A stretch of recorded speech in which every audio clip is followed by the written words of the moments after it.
நண்பர்களுக்கு வணக்கம். நான் இப்பொழுது இந்த வீடியோவை உங்களுக்கு பதிவு செய்கின்ற நோக்கம், அதிகாலையில் நெடுஞ்சாலையில் பயணிக்கின்ற ஒரு விதத்தை விவரிக்கின்ற வண்ணமாக இந்த வீடியோவை பதிவு செய்கிறேன். இருசக்கர வாகனத்திலே நான் பயணித்துக் கொண்டிருக்கின்றேன். தேசிய நெடுஞ்சாலையில் அற்புதமான ஒரு பிரயாணம், இந்த பிரயாணம் பாருங்கள் எவ்வளவு அழகா இருக்கிறது. எனக்கு பிடித்த ஒரு பிரயாணம்.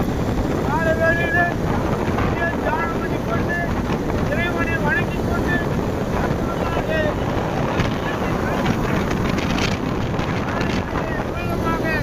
பயணிக்கின்ற ஒரு பயணம் மிக அற்புதமான